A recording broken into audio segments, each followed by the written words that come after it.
수요 기도회 시간입니다. 기도에 대한 교훈의 말씀을 오늘도 함께 교독한 본문의 말씀을 통해서 갖기를 원합니다.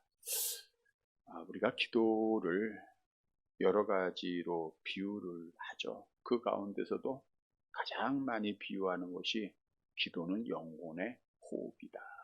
이렇게 비유를 합니다. 호흡이라고 하는 것은 우리가 일정하게 해야 되고 계속해서 해야 되겠죠. 숨이 넘어가는 사람들은 호흡이 일정하지 않아요.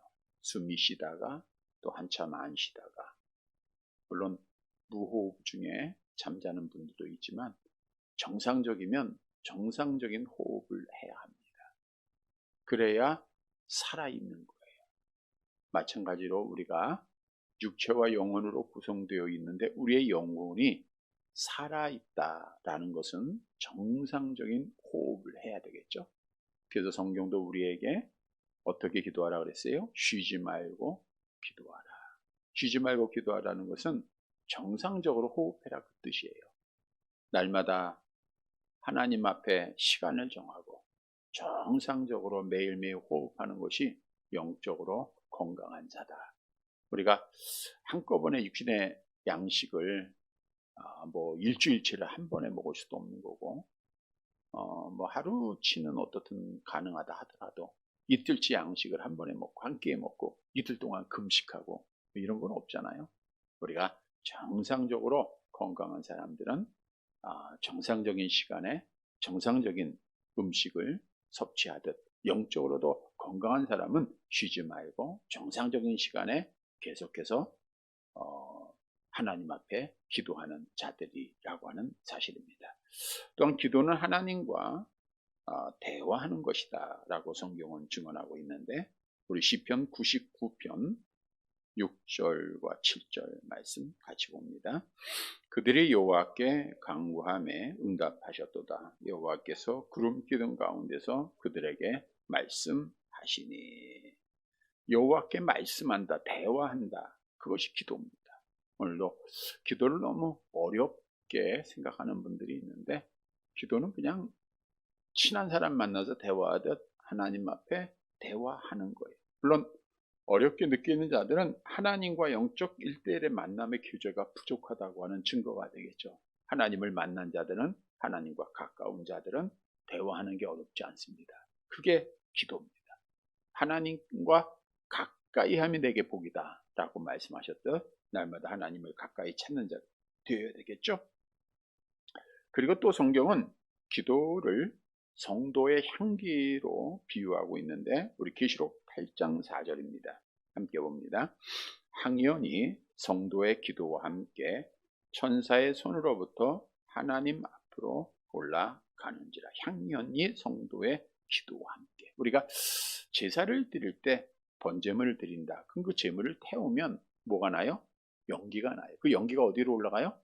하늘로 올라가죠. 그걸 하나님이 기뻐하시듯 우리의 기도라는 것이, 오늘도 우리가 작은 소리지만 소리를 내고 또는 묵상을 하면서 간절함으로 하나님 앞에 기도한 것이 지금 아름다운 향기가 되는 거, 하나님 앞에 올라가는 향기다라고 말씀하고 있죠.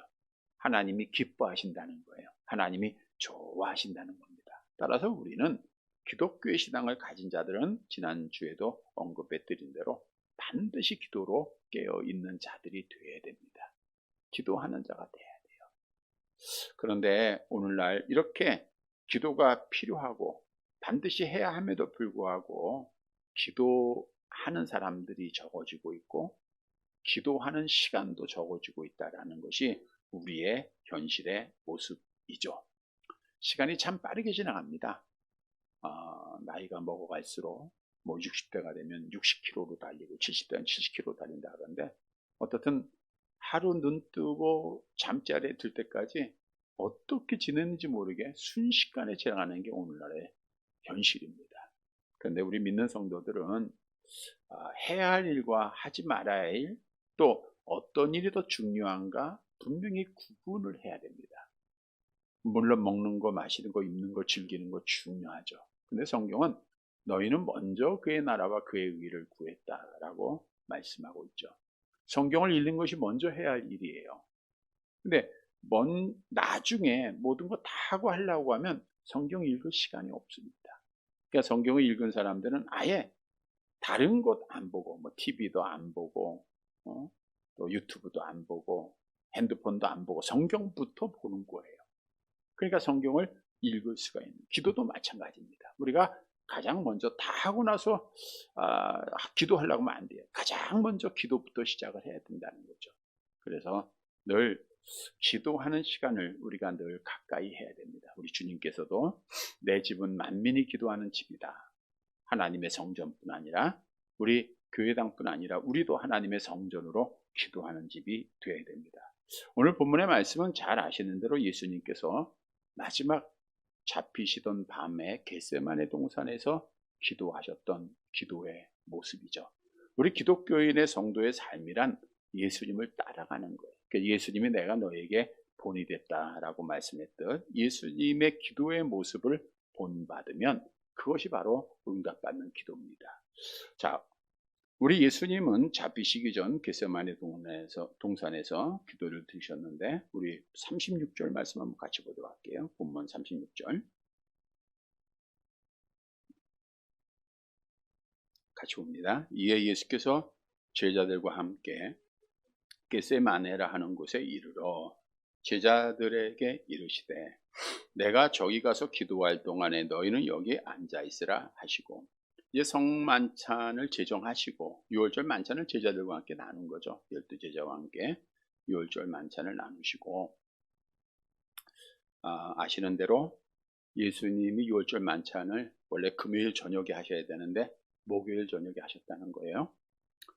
그리고 야고보와 베드로와 요한 세 제자만 데리고 겟세마네 동산에 오르시게 됩니다. 이 겟세마네는 기름 짜는 틀이라고 하는 뜻이에요. 기름.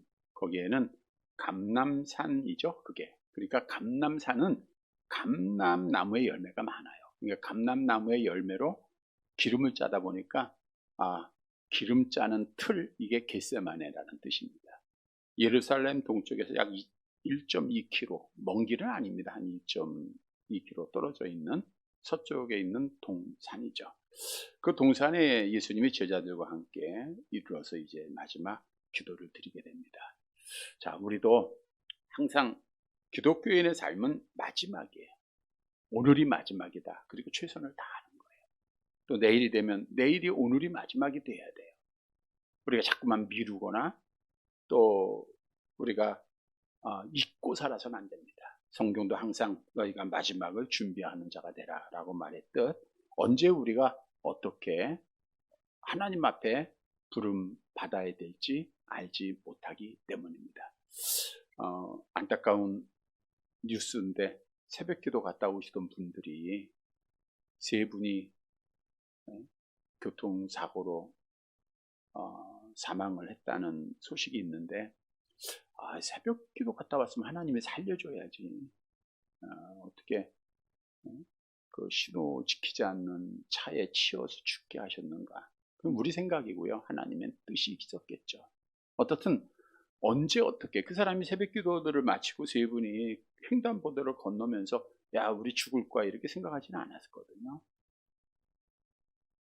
그러나 종말은 순식간에 찾아온다는 거예요. 그러니까 우리는 늘 마지막이라고 하는 생각을 갖고 기도하는 일에 힘을 다해야 됩니다. 그러면 이제 예수님이 마지막 그 순간 기도했던 그 기도는 어떤 기도였는가를 함께 은혜로 나누고자 합니다. 먼저는 목숨을 다한 간절한 기도였다는 거예요. 오늘 본문 37절과 38절 말씀 보도록 할게요. 37절, 38절 같이 봅니다. 베드로와 세베대의 두 아들을 데리고 가실새 고민하고 슬퍼하자 이에 말씀하시되 내 마음이 매우 고민하여 죽게 되었으니 너희는 여기 머물러 나와 함께 깨어 있으라 하시고 베드로와 세베대 두 아들 야고보와 요한을 데리고 가시면서 주님은 앞으로 어떤 일이 있을 것을 아시잖아요. 그러니까 너무 고민하고 슬퍼하는 거예요. 괴로워했다고요. 마음의 갈피를 잡지 못하고 괴로워하는 겁니다. 없이 괴로움 속에서 그가 겟세마네 동산에 오르게 됩니다. 그리고 나서 제자들에게 말씀하기를 내 마음이 매우 고민하여 죽게 되었으니 나와 함께 깨어 기도하라. 내 마음이 매우 고민하여 죽게 되었다. 우리 주님이 마지막 겟세마네에서 드린 기도는 그 마음으로 드렸던 기도라는 거예요. 이제 죽음을 앞두고 괴로움 속에서 정말 자기의 생명을 내놓고 목숨을 내놓고 간절히 기도했다라고 하는 뜻을 가지고 있죠. 우리 예수님이 얼마나 목숨을 내놓고 간절하게 기도하셨는가? 우리 누가복음에 보면 이렇게 표현하고 있죠. 22장 44절 같이 봅니다. 예수께서 힘쓰고 애써 더욱 간절히 기도하시니 땀이 땅에 떨어지는 핏방울 같이 되더라. 땀이 핏방울처럼 보였다. 혈관이 다 튀어나오는 거예요. 얼마나 간절하고 애쓰게 기도했는가. 여러분, 주님의 기도는 그런 기도예요. 이런 기도가 응답이 있는 거예요. 우리가 그냥 중언부언하고 입만 열고 마음에도 없는 그러한 기도는 하나님이 거들떠보지도 않습니다. 간절하게 이양하는 거 간절하게 해야 되고요. 목숨을 내놓고 해야 돼요. 마음을 다해서 해야 됩니다. 아버지가 자녀의 필요를 채워줄 때 물론 어렸을 때는 알아서 채워줘요. 그러나 신앙이 성장해 가면서 또 육신이 자라가면서 부모에게 요구를 해요. 간절히 요구할 때 부모가 들어주듯 하나님 아버지는 간절히 찾는 자를 만나주시고 들어주시는 거예요. 갈멜사상에서 엘리야가 드렸던 기도가 목숨을 내건 간절한 기도죠. 바알 선지자들과 대결을 하면서 물론 바알 선지자들의 기도 속에 응답이 없고 재물이 하지 않았어요. 근데 엘리야의 기도도 불이 내려오지 않으면 죽어야 되는 거예요. 그래서 그는 목숨을 걸고 기도합니다. 내게 응답하옵소서, 응답하옵소서. 그때 하나님께서 불을 내려주십니다. 아브라함이 조카 롯을 떠나보낸 이후에 홀로 광야의 창세기 13장에 보면 남게 돼요. 의지할 것 아무것도 없고 땅에서 소망 듣고 아무것도 없어요. 그때 하나님 앞에 생명을 다하고 기도를 합니다. 하나님이 비전을 주세요. 너 있는 곳에서 동쪽, 서쪽, 남쪽, 북쪽을 바라보라. 보이는 곳을 내가 너와 네 후손에게 주겠다. 하늘의 별처럼 많은 후손을 주겠다. 약속을 줍니다. 야곱이 고향으로 돌아올 때 형 에서가 400명의 군사들을 이끌고 야곱을 죽이기 위해서 오고 있습니다. 이때 야곱은 여러 방법을 하죠. 1대, 2대 이렇게 나누어서 가면서 야곱의 한 곳이 있어요. 그거는 야복강가에서 하나님 앞에 기도를 했다는 거예요. 창세기 32장 24절 함께 봅니다. 야곱이 홀로 남았더니 어떤 사람이 날이 새도록 야곱과 씨름하다가, 여기 씨름하다 기도하는 거예요. 간절하게 기도하는 거예요. 지금 형 에서로부터 죽임을 당해야 돼. 에서는 분노하고 있잖아요. 동생이 내 복 다 뺏어가가지고 거짓말로. 그래서 동생을 죽이려고 한 것이 그 마음이 20년 동안 변하지 않고 있었던 거 아니에요. 그러니까 목숨을 걸고 기도합니다. 하나님이 에서의 마음을 돌이키게 하시잖아요. 아수르라고 나라가 북이스라엘을 점령을 합니다. 근데 북이스라엘과 남유다는 바로 이어져 있잖아요. 그래서 북이스라엘을 점령하고 멸망시킨 이후에 남유다도 점령하기 위해서 위협을 해요. 처음에 히스기야 왕 시대죠. 그때 히스기야 왕은 여호와의 성전에 있던 금과 모두 벗겨서 아스루 왕에게 조공으로 바쳐요. 자, 이거 우리 가진 거 다니까 우리를 침략하지 말아달라. 근데 이 아스루 왕이 얼마나 악한 왕인지 돈은 받아요. 금은 다 받고 나서 또 공격을 하는 겁니다. 유다를 에워싸는 거예요. 그래서 아스루 왕 사네립이 사마리아 성을 에워싸고 랍사게라고 하는 사람이 얼마나 많은 조롱을 했습니까? 성 위에 앉은 사람들도 너희와 함께 자기의 대변을 먹게 하고 자기의 소변을 마시게 할 것이다. 민족의 신들 중에서 어느 한 신이 그의 땅을 아스루 왕의 손에서 건질 자가 있느냐. 얼마나 교만한 말입니까? 마치 느부갓네살 왕이 했던 말과 같죠. 이렇게 교만함으로 하나님을 욕되게 하고 하나님의 백성들을 무시를 하죠. 그래서 히스기야 왕은 해볼 거 다 해봅니다. 또 애굽에 또 조공을 바치고 또 도움도 청해보잖아요. 안 돼요. 그러니까 우리가 어떤 문제가 있고 위험한 일을 당했을 때 세상적인 방법으로 해보세요. 안 됩니다. 그래서 히스기야 왕 선한 왕이지 않아요. 그는 사실 가장 먼저 해야 할 일임에도 불구하고 이것도 해보고 저것도 해보니까 안 돼요. 안 되니까 어떻게 해요? 이제는 기도하는 거예요. 기도하는 거. 어떻게 기도했는가? 열왕기하 19장 1절과 15절 함께 봅니다. 히스기야 왕이 듣고 그 옷을 찢고 굵은 배를 두르고 여호와의 전에 들어가서 여호와여 귀를 기울여 들으소서, 여호와여 눈을 떠서 보시옵소서, 사내립이 살아계신 하나님을 비방하러 보낸 말을 들으소서. 이제 히스기야는 할 수 있는 게 아무것도 없어요. 아수르에 의하여 죽임을 당해야 되는 거예요. 그때 하나님 바라보면서 간절히 기도하는 거야. 여호와여 들으시고 우리를 구원해달라. 19장 19절 보세요. 같이 봅니다.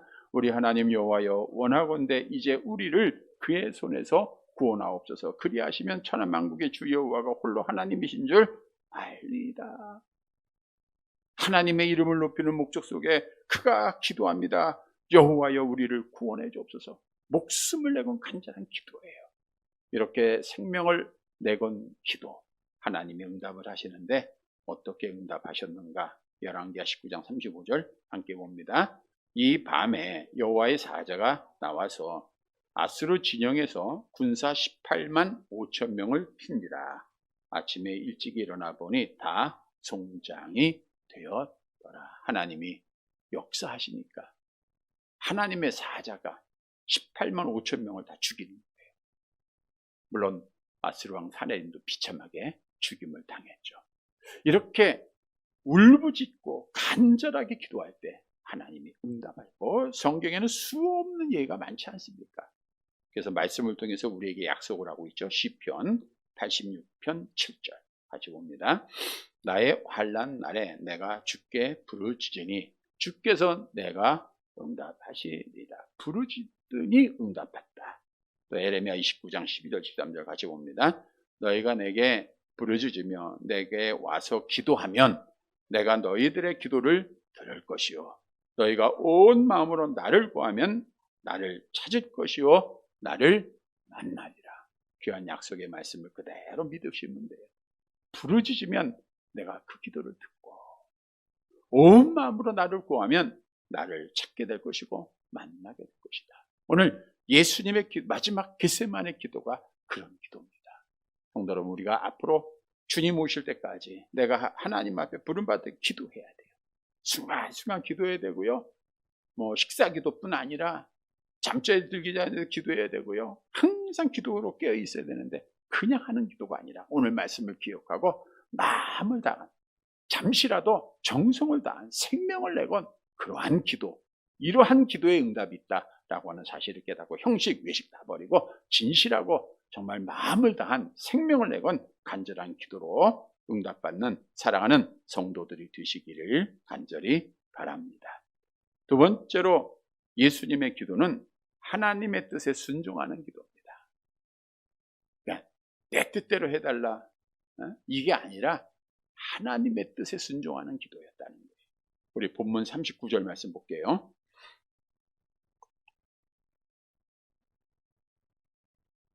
39절 같이 봅니다. 조금 나아가서 얼굴을 땅에 대시고 엎드려 기도하여 이르시되 내 아버지여, 만일 할만하시거든 이 잔을 내게서 지나가게 하옵소서. 그러나 나의 원대로 마옵시고 아버지의 원대로 하옵소서 하시고. 조금 나아갔다는 것은 제자들과 거리를 조금 두셨다는 거예요. 물론 겟세마네 동산 자체가 큰 장소가 아니기 때문에 제자들은 주님의 기도를 다 들을 수 있는 그런 거리죠. 그때 얼굴을 땅에 대시고 엎드려 기도를 합니다. 히브리인들의 기도하는 모습이기도 하고요. 우리가 잘 아는 대로 엘리야도 가뭄 중에 비를 구할 때 갈멜산 꼭대기에서 무릎을 꿇고 기도했다라고 성경은 말씀해 주고 있죠. 그리고 주님은 기도합니다. 만일 할만하시거든 이 잔을 내게서 지나가게 하옵소서. 여기서 잔이라고 하는 것은 택한 자들의 구속을 위한 십자가의 죽으심, 고난을 말하고 있습니다. 따라서 예수님은 신성도 가지고 있지만 인성도 가지고 있잖아요. 사람의 성품이에요. 그래서 고난의 잔에서 스스로 벗어나고 싶은 간절한 심정으로 기도하신 거예요. 아버지와 할 만하시거든 이 잔을 내게서 지나가게 하옵소서. 물론 이 기도가 예수님께서 십자가를 거부했다 그런 뜻은 아닙니다. 주님도 인간이었기에 십자가의 아픔을 아실 거 아니에요. 매맞고 채찍에 그가 끌려가고 억울하게 사형언도를 받고 창에 찔리고 머리에 가시관 씌우고 옆구리에서 피가 나고 이 모든 걸 다 아시니까 얼마나 고통스러웁니까? 그러니까 그 아픔을 아시고 극한 고통과 압박 가운데 혹시 택한 백성들의 구원을 위한 다른 방법이 있다고 하면 그렇게 해주세요 라고 하는 애원이에요. 그런데 주님은 이런 아픔을 아시고도 마지막에는 뭐라고 말씀하셨어요? 나의 원대로 마옵시고 아버지의 원대로 하옵소서. 이 말은 하나님 아버지의 뜻에 순종하겠습니다 라고 하는 기도입니다. 하나님 아버지의 뜻에 순종하겠다.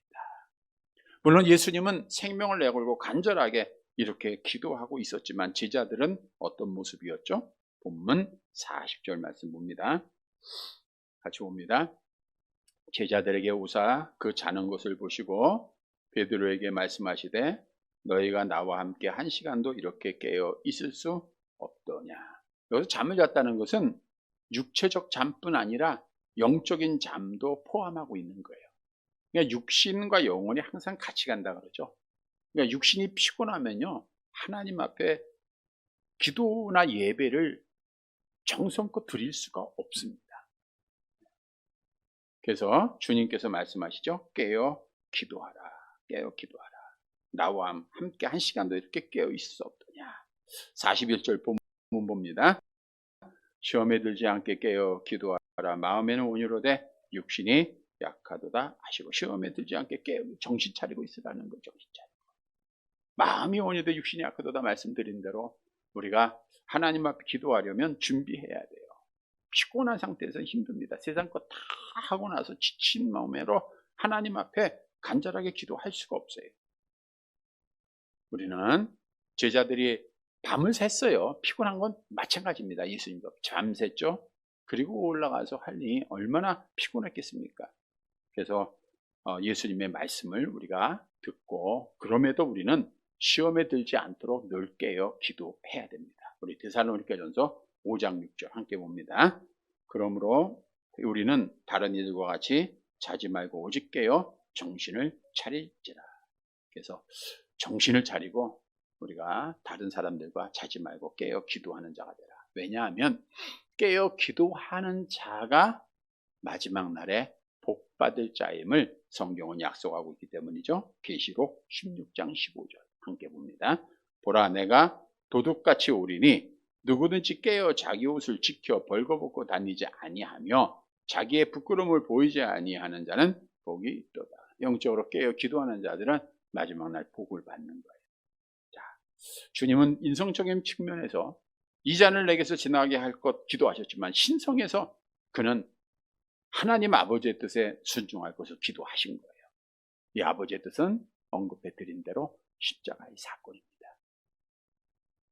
하나님 아버지는 택한 백성들을 사랑하셔서 독생자 예수님을 보내셨지만 요한일서 4장 기록한 독생자 예수님을 뭐로 줬어요? 화목제물로 준 거예요. 화목제물, 자기의 몸을 십자가상에서 다 태워서 죽어야 되는 거예요. 죽어야 돼요. 그래서 예수님께서도 자기가 이 땅에 오신 목적을 분명히 말씀했잖아요. 암송해 볼까요? 마태복음 20장 28절 인자가 온 것은 섬김을 받으려 함이 아니라 도리어 섬기려 하고 자기 목숨을 많은 사람의 대속물로 주려 합니다. 그래서 내 뜻대로 마옵시고 아버지 뜻대로 하옵소서라는 건 뭐예요? 하나님 아버지의 뜻으로 따라 내가 죽겠습니다. 하나님 아버지의 뜻을 이루소서. 그래서 오늘 우리에게 주시는 교훈은 우리도 하나님 아버지의 뜻을 이루소서라고 하는 순종의 기도가 드려져야 된다는 거예요. 여러분 우리가 기도할 때 우리가 구할 수 있어요. 지난주에 구하라, 찾으라, 두드리라 그랬잖아요. 그런데 성경은 나를 위한 기도는 응답이 없는 거예요. 우리 야고보서 4장 9절 같이 봅니다. 구하여도 받지 못하면 정욕으로 쓰려고 잘못 구합니다. 그러니까 내 정욕 따라서 구하는 것은 안 되는 거예요. 우리가 아무리 많은 기도를 드려도 그 기도는 누구의 뜻대로 응답돼요? 아버지 뜻대로 응답이 되는 거예요. 내가 서울 가고 싶어도 하나님 아버지의 뜻이 인천 가는 김에 인천 갈 수밖에 없는 거예요.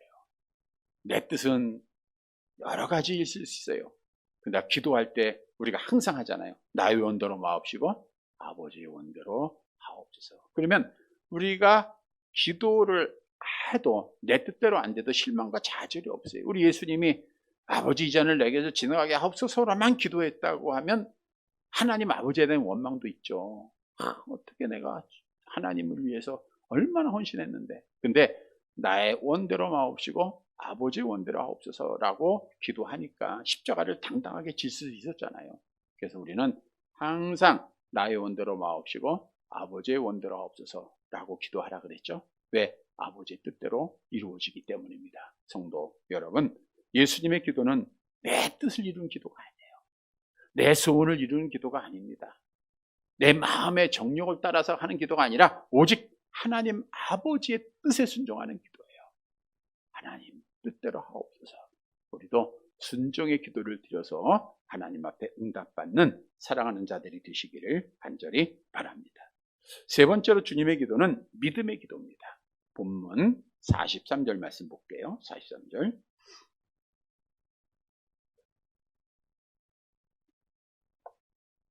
같이 봅니다. 다시 오사 보신즉 그들이 자니 이는 그들의 눈이 피곤함일러라. 눈이 피곤하다는 것은 육체적 피로와 영적 피로에 의해서 눈이 감겼다는 것이고요.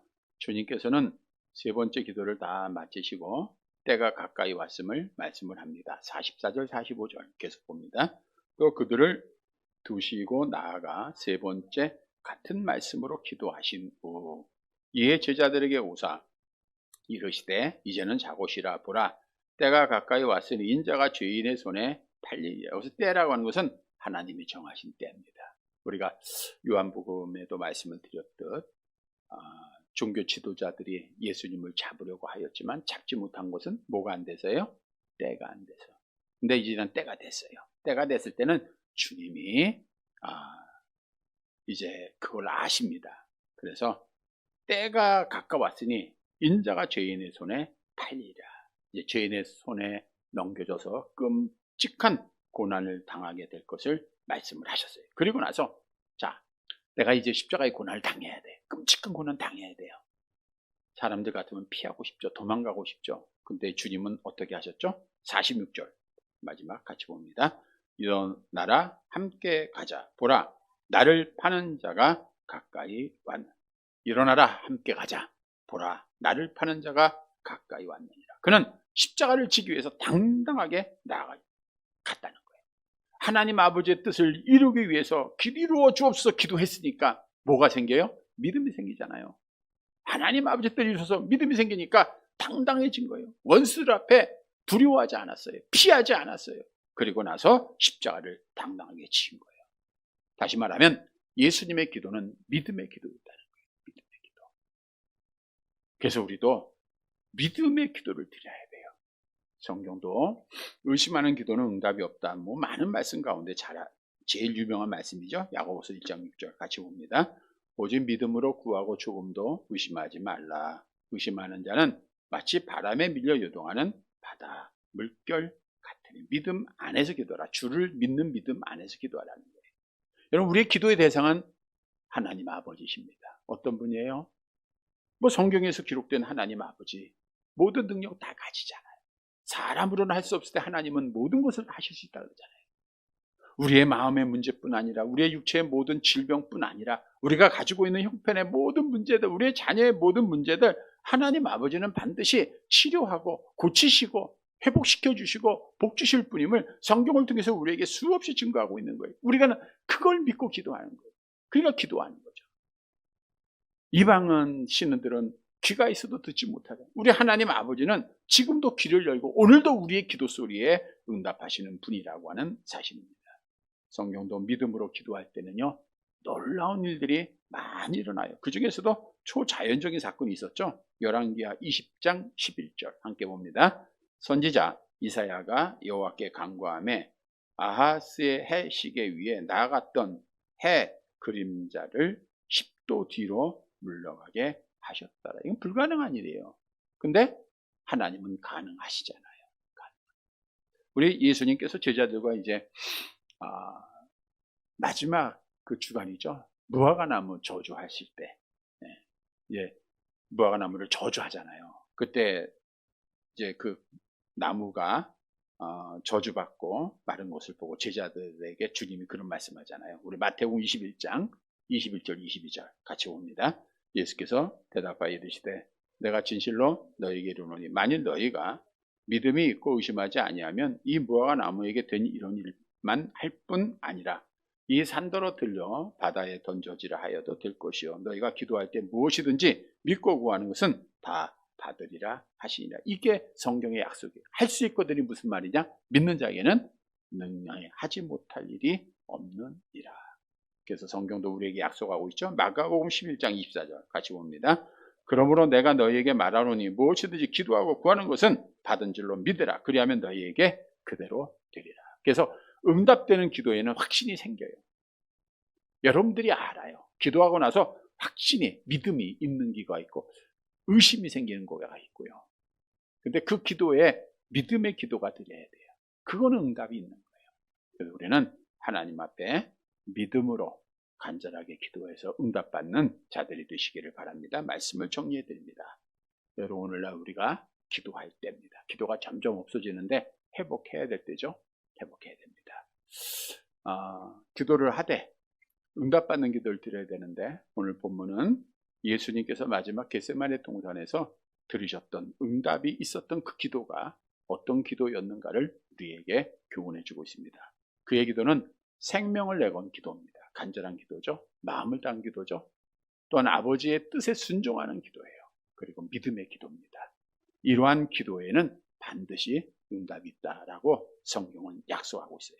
사랑하는 성도 여러분, 오늘 예수님의 겟세마네 동산의 그 기도 우리도 본받아서 하나님 앞에 응답받고 하나님께 영광 돌리는 사랑하는 성도들이 되시기를 주님의 이름으로 간절히 바랍니다.